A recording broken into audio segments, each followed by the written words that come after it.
Hello everybody, welcome to Wednesday's race meeting. We are at the Hollywood Bets Gravel Polytrack meet. Been raining quite a bit the last couple of days, but all seems to be in very good order. The weather, as I understand it, this time of the recording is clear and looks for a good day's racing. 8 races, so the bipod starts now. I have got Daryl Marie and Darren Burrows with me, and we'll find out, are we going to bank the 7 to 10 shot in the first, Mr. Burrows? That's the first question from Clinton Binder's table in a fix. Or do we need a backup, the second favourite, the way the market's priced up? Alison writes, Victor Rail, the two of them are top of the boards and appear to be dominating the market here. Yes, Clyde. Victor Rail's had his chances. I know he's always right there, like he just can't break his maiden, but it hasn't been strong company. This was in a fix. I was really impressed with the improvement he showed when dropped back in trip to 1,000 metres.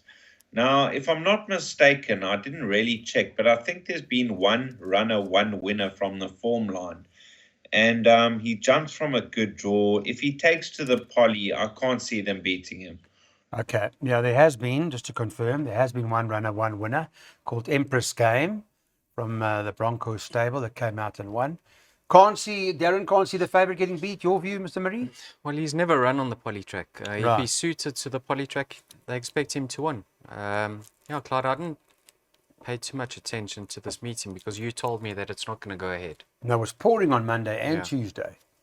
I haven't banked it. Glad that it's cleared up. You haven't banked it. Yeah, Victor Rail's going to run another honest race. If the favourite fluffs his lines, he'll be there to pick up the pieces. Okay, so you got one to back up. That's just in case. That's fine. Then we got two bipods, so we'll put those up quickly.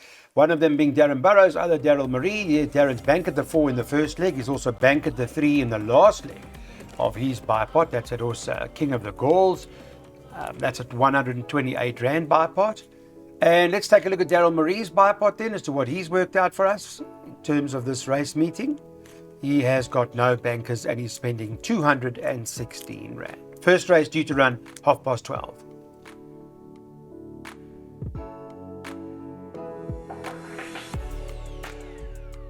Second is a handicap. It's over 1,000 metres, a bit more challenging, I would have thought, in a race like this. 18 to 10 at the moment, about number 6, Mia Athena. Number 1, Shafolia is priced up at 7 to 2. And then horse like number 5, Bonabouche, is priced up at also around 7 to 2. Then it's 6 to 1 and better about the others. Mr. Marie, this race, let me come to you first now. What do you like? Comments for Shafolia. Working well, big run expected.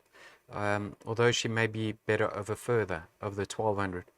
And then a comment for Mia's Athena. Yeah. I think Mia's named after Warren and Candice's daughter. Oh, lovely. And Shafolia is named after Sheldon's 2 daughters. Beautiful. Anyway, so the comment for Mia's Athena is maybe better suited to the 1,000. Top 3 finish expected. Yeah, Claude. I think Mia's Athena's got a chance of reversing the form with Bonbouche because of the drop-in trip. And she's got, I think, a 3 kg swing in her favour. And Shafolia, I mean, she's 3 from 3 on the surface. I know she's probably better over the 1,200, but she's going to race fresh. And that was a very nice victory last time out. I think 1 and 6 to fight it out. Respect for the 5. Okay. So Owen's Heifers horses to fight out this race. Let's have a look at or hear from Mr. Burrows quickly and see what he likes. You in agreement, Darren? Yes, 1 and 6 for me as well, Clyde. Shafolia, 3 from 3 on the poly. Loves the poly. She beat the Colts last time out. I thought that was quite a strong race. I thought she might be outclassed, but she got the better of them. And Mia's Athena, the drop-in trip, she's a 1,000-metre specialist. And she receives the 6 kilos with Richard Fourie. So I also like 1 and 6. Okay. Those are the two from your side. Daryl's got a place accumulator worked out. It's a 480 Rand perm. And as you'll notice, no bankers, no chances taken today. We'd like to catch that, hopefully, get through, because perhaps it can return a good few times the outlay. Maiden class field, right. We run them over 1,400 metres. Scratched it this morning at around 10 o'clock was number 1. So please make a note of that.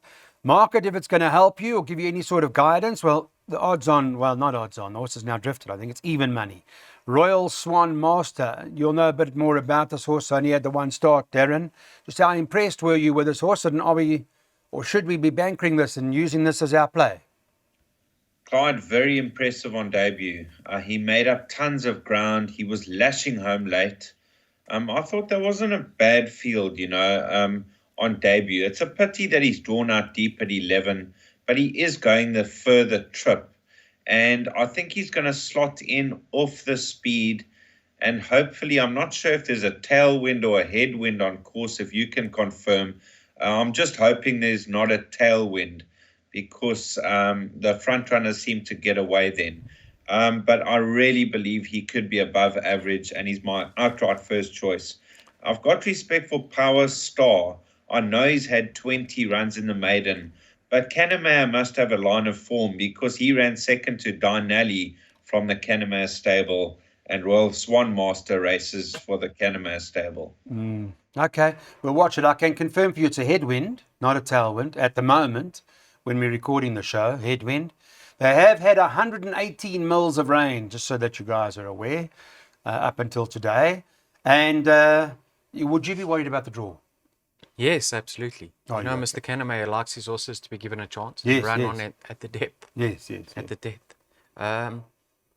Clyde, what can I say? I mean, he's got the most scope for improvement. It's a very promising debut effort that he recorded. Of that, I'm not disputing, but excuse me, Clyde, how far is he going to be behind turning for home? Yeah, That's the question that needs to be asked. I mean, there are a few in here that I don't think have got lively chances, and if he's going to be stuck further behind than ideal, he could have his work cut out to run them down in the straight.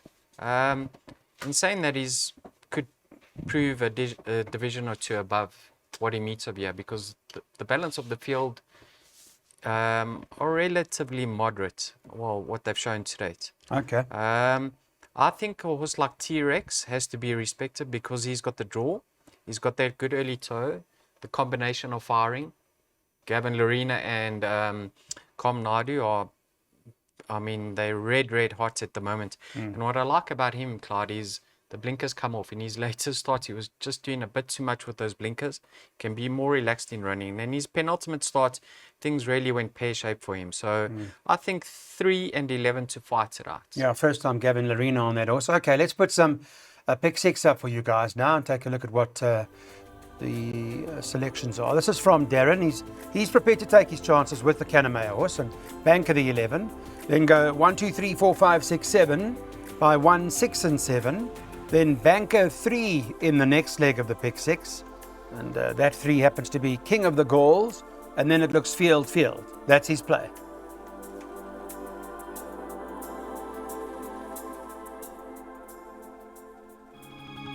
Race number 4, it's a graduation handicap. So make a note of that. Grad, but a handicap. And it's over 1,900 meters on the poly. Takeout number 3. In a graduation handicap, they're betting as follows. Johnny the Thief, number 7 on the card, is 5-2. Laf's got a horse, number 4, Lady Canton. In his interview, I think they were quite bullish about this horse, 33-10. And there's one other in here, number 6, Famous and Rich, who's priced up at 7-2, third choice. I'm not sure how you and what you do with a grade handicap, but You watching interviews, Clyde? That not means you're Durban. punting, eh? Not Durban. But how did you know Laf's bullish then? Oh no, Laf's interview sends it to me. I'm on a WhatsApp So group you're with Paul. watching interviews. with Paul so you're Left. punting. Yes, no, I'm not Okay. punting. I need knowledge. We need knowledge Okay. to feed back to you. Yeah. This horse, Johnny the Thief, Clyde, I think he's far too short in the markets. I thought They pulled that off was a coup last time. Don't worry about it you. was a well Yes. below average field. Yes. Excuse me, Clyde. I didn't think that was a great lineup. In saying that, he can certainly build on that effort, Clyde. He's lightly raced. He's an Yes. improving 3-year-old. I think number 1. Don't stop me now. Excuse me, Clyde. Sure. I think number 1 is much better than his current rating. Yep. Of a 75. Last time out, never quite got into the contest. He came out slowly. He was never involved. Penultimate start, I thought he was still in need of that run. It was his second one after rest. He's trotted up on the poly before, but he does have his issues. And if his mind's set on the job, I think Don't Stop Me Now is certainly the horse to beat. I expect improvement from number 2, Kanyisa and Glela. Take note, he's been fitted with blinkers this time around. And have a look at his rating, Clyde. It's come down from a 75 to a 65. So I think he's certainly going to be competitive off that mark. So for me, 1 from 2. 1 and 2. Calvin Habib riding the one for the first time, I think. I don't know, in exposed form that's visible to me at the moment. Mr. Burrows, your take on this graduation handicap? Clyde, I thought Don't Stop Me Now one of the leading lights because the manner in which he won his maiden by 9 lengths unextended was impressive. He was in need of his first 2 runs back. Last time out, 2200 on the turf. Not his game. I think he's a better poly horse. He jumps from a 1 draw, got a great jockey aboard. Famous and Rich interests me as well. I know he hasn't lived up to what they expected. But he was a decent 3-year-old. He went off the boil completely, and his last 2 starts were better. But he seems to just fold that last 200. So I think Don't Stop Me Now is the horse to beat. This could be very tricky. I did play the field in the pick 6, 7 runners, including the scratching. But Don't Stop Me Now, probably my first choice. Okay, we've got that. And of course, in this leg, you've also worked out a jackpot where you've gone the same field. And if the favourite wins, you'll double up because of the scratching by 167, banker 3 field.